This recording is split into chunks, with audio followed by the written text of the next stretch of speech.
Assalamualaikum warahmatullahi wabarakatuh. Perkenalkan, nama saya Muhammad Taufikul Hakim, BP 191151-2014, dari kelas Praktikum Orkom Shift B atau 2. Baiklah, di sini saya akan menjelaskan tentang modul 2 dengan materi software cycle dan register. Nah, sebelum kita masuk ke dalam praktikumnya, baik di sini saya akan menjelaskan terlebih dahulu apa itu software cycle dan apa saja proses yang terdapat di dalamnya. Nah, software cycle merupakan suatu proses mengubah bahasa tingkat tinggi yang kali ini yaitu bahasa C menjadi bahasa yang dapat dimengerti oleh mesin dalam bentuk binary. Nah, pada software cycle kali ini kita akan bahas 4 buah prosesnya, yaitu yang pertama yaitu preprocessor, yang kedua compiler, yang ketiga assembler, dan yang keempat linker. Nah, proses preprocessor ini biasanya sering digabungkan ke dalam compiler karena tugasnya untuk memproses bahasa C sebelumnya sehingga nantinya dapat mudah dieksekusi oleh compiler. Biasanya nantinya ekstensinya akan berupa .i.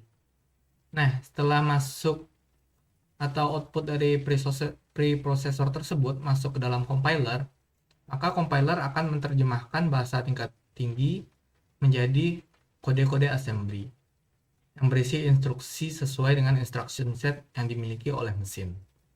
Nah, nantinya output atau bentuk file ekstensinya adalah berupa .s. Nah, setelah itu nantinya program tersebut masuk ke dalam assembler. Nah, dalam assembler ini nantinya digabungkan menjadi bahasa-bahasa yang telah dipecah tadi sehingga nantinya dapat dimengerti oleh mesin. Nanti ekstensinya akan berupa .o. Nah, nanti setelah itu akan dilakukan linker atau penggabungan beberapa pecahan yang telah dibuat tadi. Nah, baiklah langsung saja kita buat atau praktikumkan yang telah kita lakukan. Yang pertama-tama kita buat terlebih dahulu fungsi yang kita ingin lakukan. Nah, pada kali ini kita akan membuat fungsi faktorial. Nah, di sini kita contohkan faktorial 10. Ini sudah kita buat bahasa C untuk mencari nilai dari faktorial 10. Nah, pertama-tama kita lakukan dulu proses pre-processing pada terminal. Nah, ini sudah saya mulai, di mana gcc strip e fact.c strip o fact.i. Nah, nantinya akan menghasilkan sebuah file baru yang bernama fact.i. Nah, dapat dilihat terdapat beberapa perbedaan antara fact.c dan fact.i. Nah, yang paling dapat kita lihat yaitu pada pendefinisian nilai faktorial yang akan kita cari. Pada program C, nilai faktorialnya kita definisikan di atas sehingga nantinya kita memanggil fungsi factin ini. Sedangkan pada hasil pemrosesan preprocessor, factin ini menghilang dan digantikan dengan nilai faktorial yang ingin kita cari. Nah, yang kedua yang dapat kita perhatikan hilang juga yaitu comment-comment. Nah, dapat dilihat comment-comment yang sebelumnya ada di sini sekarang digantikan oleh baris-baris kosong. Karena pada proses preprocessor, komen-komen ini menghilang karena tidak dibutuhkan. Nah, hal ketiga yang mungkin tidak ada di proses sebelumnya dengan yang di sini adalah terdapat pada baris 1 sampai 4, di mana ada komen-komen yang menegaskan tentang file mana yang akan kita proses. Nah, setelah kita melalui proses preprocessor, hasil tersebut langsung kita masukkan ke dalam proses compiler dengan mengetikkan instruksi ini. Nah, file itu dapat kita lihat kita buka saja langsung. Nah, dapat dilihat bahwa kode-kode sebelumnya diubah menjadi bahasa assembly atau kode-kode assembly. di mana terdapat register-register dan nilai-nilai yang dimasukkan ke dalamnya. Nah, pada prosesor ini tiap-tiap bahasa assembly-nya pastilah berbeda-beda, tergantung jenis arsitektur prosesor yang kita gunakan. Nah, pada prosesor saya ini terdapat beberapa register dalamnya. Yang pertama adalah register RBP atau register yang berguna untuk menunjuk base dari stack kita atau bagian bawah dari stack. Nah, yang kedua adalah register RSP atau register yang berguna untuk menunjuk alamat stack paling atas pada sebuah stack. Nah, kedua register ini termasuk ke dalam general purpose register. Nah, lalu ada yang ketiga adalah ECX, ada EAX, EDX, dan RCX. Nah, ketiga register ini termasuk ke dalam jenis data register karena bertugas untuk nantinya menyimpan nilai-nilai dari proses yang kita lakukan. Nah, ada juga register RIP. Nah, setelah kita compile program tadi, maka nanti keluaran fact.s ini akan masuk ke dalam assembler. Nah, tapi sebelum di assembler itu, kita akan membahas terlebih dahulu apa saja perbedaan antara fact.s ini dengan hasil dari program untuk MIPS. Nah, kita tutup saja. Nih, dapat dilihat bahwa terdapat beberapa perbedaan antara assembler pada prosesor saya dengan prosesor MIPS. Hal ini terjadi karena perbedaan arsitektur tadi. Nah, dapat dilihat bahwa ini mulai dari instruksi-instruksi yang dilakukan. Nah, pada MIPS dapat kita lihat instruksinya lumayan sedikit dan tidak panjang barisnya. Sedangkan pada program hasil assembler tadi, compiler tadi, dapat dilihat bahwa panjang sekali hasil outputnya. Hal itu dapat dilihat dengan banyaknya register yang kita gunakan. Registernya saja berbeda, dimana di sini kalau namanya di MIPS stack pointer, di sini namanya RBP. Lalu ada beberapa instruksi-instruksi yang sangat berbeda dengan prosesor MIPS, seperti pushQ tak ada di prosesor MIPS, biasanya diberi nama push saja atau add immediate. Lalu ada moveL, popQ. Instruksi-instruksi ini biasanya digunakan untuk stack, sama seperti pada MIPS. Nah, setelah kita melakukan perbandingan tadi, lalu kita lakukan adalah optimisasi terhadap proses yang tadi telah kita lakukan. Nah, terdapat beberapa contoh level optimisasi yang ada O01, O02, O03, O04, OS, dan OFAS. Nah, kita akan lakukan satu-satu. Yang pertama akan kita lakukan adalah fact O0. Nah, dapat dilihat di sini.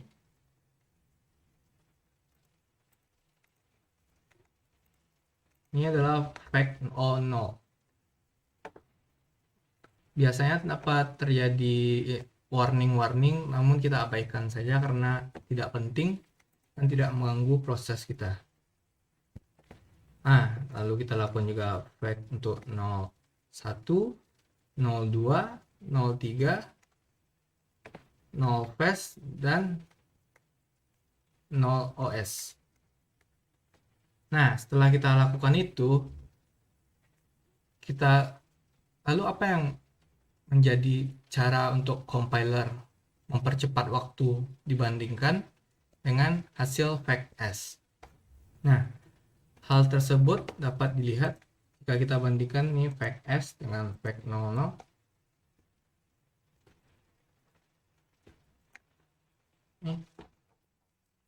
Hal itu terletak pada pematian atau penonaktifan beberapa flag, sehingga nantinya kecepatan waktu kompilasinya semakin cepat. Hal itu tidak dapat terlihat di sini, namun hal itu dibahas pada softwarenya atau pada web dari GCC atau compiler kita ini, di mana dia mematikan beberapa flag sehingga mempercepat waktu proses. Nah, lalu setelah kita lihat itu, kita bandingkan bagaimana cara ukuran dari kode dan waktu eksekusi sehingga dapat berkurang dari flag.s itu. Nah, ada beberapa hal yang dilakukan, yaitu yang pertama adalah penghidupan beberapa optimisasi flag. Nah, dengan penghidupan ini sehingga performa untuk pengkompilannya lebih cepat. Nah, untuk O1 atau O2 optimisasinya itu dilakukan juga, tapi terdapat beberapa tambahan flag sehingga meningkatkan waktu kompilasi dan performa. Nah, terdapat tambahan dari flag yang pada O1. Begitu juga dengan O3, di mana menghidupkan semua flag yang telah optimisasi ditambah dengan flag-flag berikut.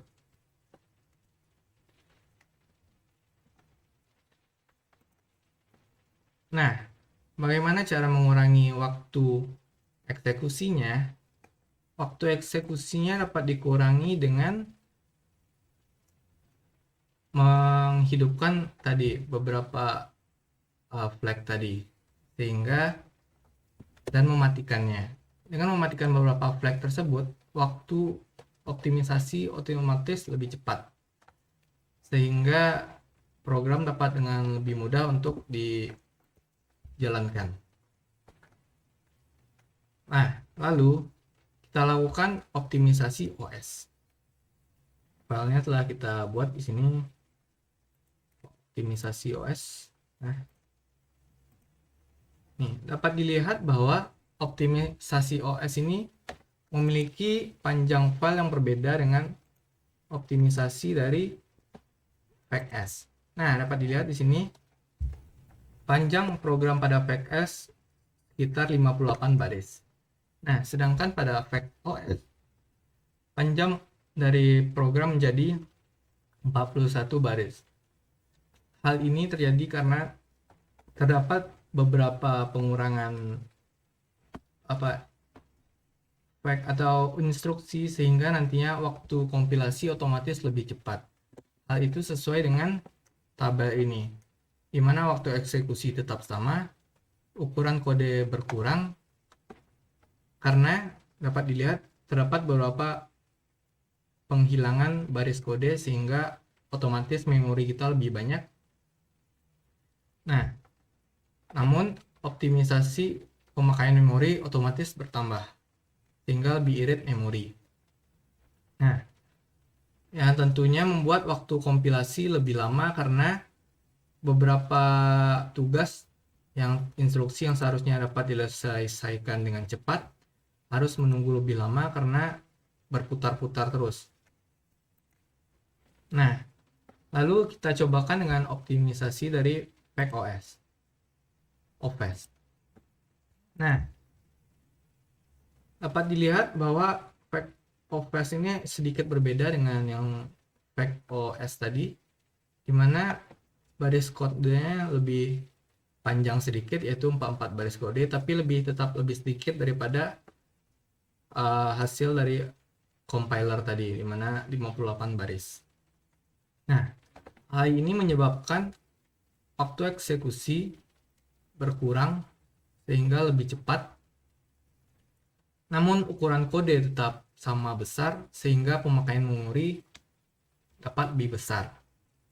Nah, hal ini menyebabkan waktu untuk mengcompile file tersebut lebih lama karena terjadi pengurangan terhadap beberapa instruksinya. Nah, setelah kita lakukan operasi tersebut, kita akan melakukan operasi assembler. Nah, operasi assembler ini biasanya nanti berekstensi .o. Untuk melakukan operasi ini, kita pertama-tama melakukan s.o/fact0 fact_s dengan obd jump/d fact0. Nah, namun sayangnya untuk file .o ini tidak dapat kita buka di Visual Studio Code. Namun kita bisa dapat lihat apa saja isi dalamnya. Nah, ini dapat dilihat bahwa bahasa-bahasa instruksi tadi dijadikan bilangan-bilangan binari. Ini dapat dilihat, ini untuk push terhadap register base dengan lokasi dan bilangan binari sebagai berikut. Nah, dapat kita lihat nih untuk fungsi main, untuk fungsi fact. Nah, ini untuk disassembly atau pemecahan lagi. Nah, dapat lihat nih, instruksi-instruksi sebelumnya yang berupa bahasa assembly diubah menjadi bilangan-bilangan binari. Nah, setelah file-file .o tersebut kita buat, dapat kita lihat bahwa terjadi perubahan pada besaran code-nya. Dapat dilihat di sini fact.o itu besarannya hampir sama dengan fact.o0. Namun pada fact01 besarannya berkurang karena sesuai dengan tabel ini di mana ukurannya berkurang sehingga pemakaian memori lebih sedikit. Nah, pada fact01 ukurannya berkurang juga. Pada fact02 ukurannya membesar karena di sini ukuran memori tetap sama sehingga pemakaian memori bertambah banyak, namun waktu kompilasi lebih cepat. Nah, lalu ada fact03 ukurannya lebih sedikit dibandingkan O2 ya, sesuai tabel ini. Lalu ada fact_os di mana ukurannya lebih besar daripada O1 dan O2 dan O3, namun waktu kompilasinya lebih cepat. Lalu ada fact_os dengan ukuran yang hampir sama dengan O1 dan O2 dan memiliki ukuran kode yang sama dengan fact_o0-nya. Nah, setelah kita melakukan 3 operasi tadi, yaitu preprocessor, terus compiler, assembler, di sini kita tidak melakukan operasi linker. Karena pada operasi linker, karena di sini program yang kita buat hanya satu dan tidak membutuhkan program-program lainnya, sehingga tidak perlu dilakukan linker karena kita membuat program tunggal. Namun, jika kita membuat dua buah program yang terhubung satu sama lain, maka linker nantinya akan diperlukan. Sehingga nantinya mesin dapat membaca hal yang kita ingin lakukan. Nah, hal selanjutnya yang akan kita bahas yaitu tentang fungsi Takeuchi. Nah, apa itu fungsi Takeuchi? Fungsi Takeuchi merupakan suatu proses untuk benchmark sebagai prosesor apakah dapat cepat melakukan suatu proses atau tidak. Nah, sini telah kita buat fungsi Takeuchi-nya, di mana ini terdapat 3 variabel yaitu x, y, z, di mana jika y kecil dari x, maka x kurang 1 y z dan y kurang 1 zx, dan tak z kurang 1 xy. Nah, jika y lebih besar dari x, maka nilainya dikembalikan pada z. Nah, di sini nantinya kita akan memanggil fungsi tersebut, di mana bilangan 18, 12, dan 16. Di sini kita disuruh untuk membuat pada prosesor MIPS. Nah, di sini saya telah membuat program Takeuchi tersebut. Dapat dilihat, langsung saja kita compile dan run. Dapat dilihat bahwa dapat error karena memang tidak ada value yang kita masukkan ke dalamnya. Nah, pada fungsi Takeuchi ini, pada programnya kita terdapat pemanggilan beberapa tag 18, 12, dan 6 tersebut. Hal itu dapat dilihat ini satu pemanggilan pertama, ini pemanggilan kedua. Hal itu tergantung ke dalam seberapa banyak kita akan mengolah datanya. Karena di sini nilai X kita definisikan pada ini, Y, dan ini Z. Dan untuk temporarinya kita masukkan pada register S3. Nah, lalu berapa alamat terakhir ya dari stack pointer sebelum mulai dengan melakukan return procedure? Kalau kita lihat secara lambat, jika melakukan return procedure, maka alamat terakhirnya terdapat pada stack pointer, karena nantinya berguna untuk menyimpan alamat-alamat sebelum di jump and link kan. Nah, fungsi Takeuchi ini pada prosesor ini berguna untuk sebagai benchmark apakah prosesor kita dapat melakukan beberapa tugas sekaligus dengan waktu yang sangat cepat, sehingga nantinya akan menjadi tolak ukur apakah prosesor kita ini sudah sangat advance atau belum. Nah, sekian saja penjelasan dari saya. Mohon maaf apabila ada salah kata. Wabillahi taufiq wal hidayah. Assalamualaikum warahmatullahi wabarakatuh.